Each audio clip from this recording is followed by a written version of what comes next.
समय की बड़ी खबर हम आपको बता रहे हैं, लेकिन दिल्ली का दिल चांदनी चौक आज एक बड़े धमाके के साथ शाम को दहला है। जी न्यूज की टीम यहाँ पर मौजूद है। नीरज हमें लगातार यहाँ से अपडेट दे रहे हैं। नीरज, आप क्राइम रिपोर्टर रहे बहुत लंबे समय, 2008 का बॉम्ब ब्लास्ट भी आपने कवर किया था। मुझे ऐसा ऐसा मैं कह रही हूँ, ऐसा मेरा अनुभव है कि ये सीएनजी ब्लास्ट होने की इसमें चांसेस कम है। इसमें कुछ ना कुछ टेरर एंगल जरूर निकलेगा क्योंकि धमाका बेहद जोरदार है। बिल्कुल सही कहा आपने, क्योंकि जिस तरीके से जो धमाके की आवाज थी वो करीबन 1.5 किलोमीटर दूर तक गई थी और उसके बाद में ऐसा धमाका सीएनजी ब्लास्ट में नहीं होता है। लेकिन सवाल ये भी है कि आखिरकार में जब धमाका हुआ तो जो साथ आसपास में जो करीबन 10 से 12 जो गाड़ियां थी, जिसमें स्कूटी है, इको वैन है, कमर्शियल वाहन है और इसी के साथ में जो और वाहन है, उनमें आखिरकार कैसे आग लगी, एक साथ सभी गाड़ियों में कैसे आग लगी और इसी के साथ ही जो ई रिक्शा में बैठे थे, क्योंकि ये जो एरिया आप देख रहे हैं यहाँ पर एक के बाद एक कतार में ऐसे ई रिक्शा खड़े होते हैं कि आपको अमूमन के दिन में, आम दिनों में रोड क्रॉस करने में दिक्कत होती है। बिल्कुल, देखिए नीरज जो जानकारी मुझे मिल पा रही है, जो जानकारी मेरे सूत्र मुझे दे रहे हैं, ये टेरर एंगल पर इसकी जांच दिल्ली पुलिस ने शुरू कर दी है। दिल्ली पुलिस की स्पेशल सेल क्राइम ब्रांच वहां पर मौजूद है। तमाम पुलिस के आला अधिकारी मौके पर पहुंच गए हैं और इस पूरे ब्लास्ट की टेरर एंगल से जांच शुरू कर दी है दिल्ली पुलिस ने।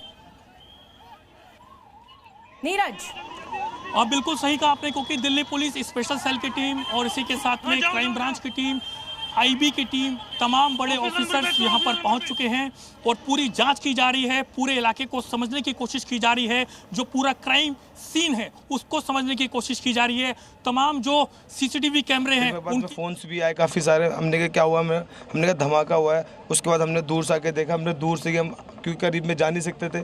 फिर यहाँ पे साइड में हमने देखा इंसान का हाथ पड़ा हुआ, पूरा फटा हुआ। फिर आगे उस साइड देखा तो फेफड़ा पड़ा हुआ इंसान का। तो इतना ये आदमी सोच भी नहीं सकता कि एकदम से हुआ तो क्या हुआ इंसान। गाड़ी इको बताई जा रही है फिर सर, क्या पता है गाड़ी वहाँ पे होंडाई का वो पड़ा हुआ है पूरा, उसके साथ में फेफड़ा आगे सामने उस तरफ। जी अच्छा, बहुत सारी काफ़ी सारी गाड़ियाँ हैं वहाँ पे। तो बिल्कुल, और नीरज लगातार इलाके में बने हुए हैं जहां पर ये बड़ा भीषण ब्लास्ट हुआ है। नीरज, हाँ जाओ जाओ जाओ जी, और यही जानकारी लगातार हम अपने दर्शकों तक पहुंचा रहे हैं। 8 लोगों की यहाँ पर मौत हो चुकी है। नीरज, कहीं ना कहीं ये जो तार है, ऐसा पुलिस जांच में सामने आएगा, फरीदाबाद में आज जो अमोनियम नाइट्रेट पकड़ा गया है, कहीं ना कहीं ये तार क्या उससे जुड़ सकते हैं? क्योंकि गुजरात में आतंकियों की गिरफ्तारी होना, कश्मीर में आतंकियों की गिरफ्तारी होना, ये कोइंसिडेंस तो नहीं हो सकता। बिल्कुल, क्योंकि हमारी जो इंटेलिजेंस एजेंसियां हैं वो लगातार इस पर काम कर रही थी। उसके बाद देश भर से तमाम जो टेरर मॉड्यूल है उसको बस किया था और अलग अलग लोकेशन से करीबन 8 से ज़्यादा जो संदिग्ध आतंकी हैं उनको पुलिस ने गिरफ्तार किया था।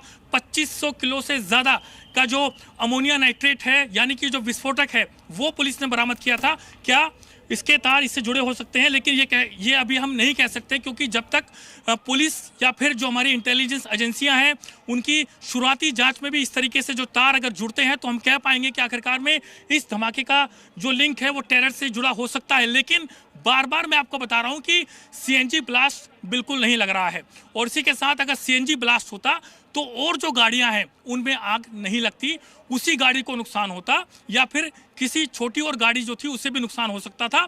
और सबसे बड़ी बात ये देखिए कि सीएनजी ब्लास्ट होने के बाद और करीबन 100 मीटर दूर तक जो लोगों के घरों के शीशे हैं, जैन मंदिर का जो शीशा है वो भी आकर के टूट गया, गाड़ियों के जो पार्ट्स हैं वो आकर के दूर आकर के गिरे हैं। और इसी के साथ इस पूरे इलाके को समझाऊं कि किस तरीके से पूरा एरिया जो है इसको फिलहाल अभी यहाँ पर बंद कर दिया है और पुलिस के बड़े जो सीनियर ऑफिसर्स हैं, इंटेलिजेंस आईबी के जो ऑफिसर्स हैं, जो हमारी स्पेशल सेल है, जो क्राइम ब्रांच है, उनके तमाम जो बड़े ऑफिसर्स हैं वो यहाँ पर पहुँचना शुरू हो गए हैं।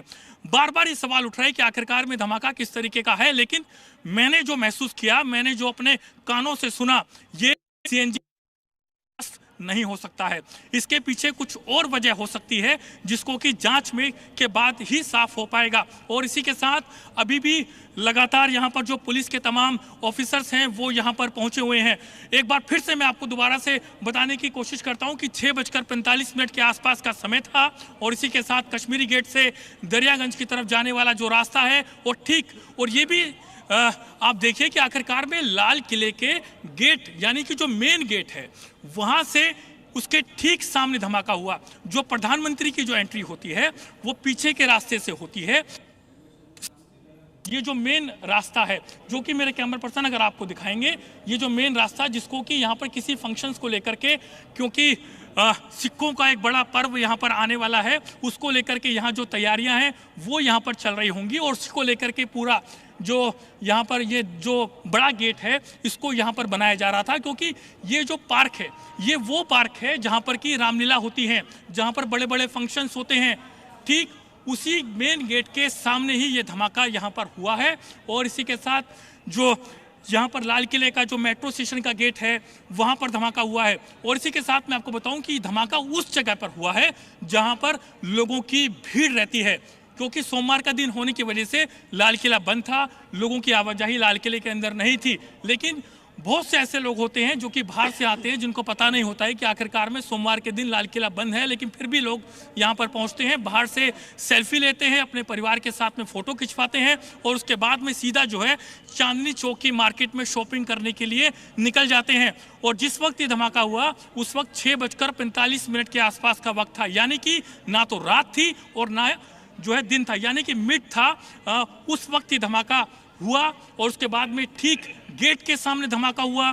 जो मांस के लूथड़े थे लोगों के शरीर के, वो करीबन 100 से मीटर दूर जाकर के गिरते हैं। और ठीक सामने जो जैन मंदिर है उसको नुकसान पहुंचता है, उसके शीशे टूट जाते हैं। और यहाँ पर आप देख रहे हैं एक के बाद एक जो पुलिस की गाड़ियाँ देख रहे हैं, यहाँ पर अमूमन उन लोगों की गाड़ियाँ खड़ी होती हैं जो लोग चांदनी चौक में घूमने के लिए आते हैं या फिर लाल किले में आते हैं। उन लोगों की तमाम ऐसी गाड़ियाँ खड़ी होती हैं कि इस रोड से नॉर्मल समय में अगर आप आएँ तो रोड को क्रॉस करना भी बड़ा मुश्किल होता है, क्योंकि ई रिक्शे इतने ज़्यादा मात्रा में यहाँ पर रोड पे खड़े होते हैं। और अभी फिलहाल पूरा जो रास्ता है उसको यहाँ पर बंद कर दिया गया है। ऐसे नीरज, जो दिल्ली पुलिस ने कोर्डन अप कर करके पूरे जो इलाका है उसको समझ रही है, जो क्राइम सीन है उसको समझ रही है, तमाम जो सीसीटीवी कैमरे हैं उनको समझ रही है।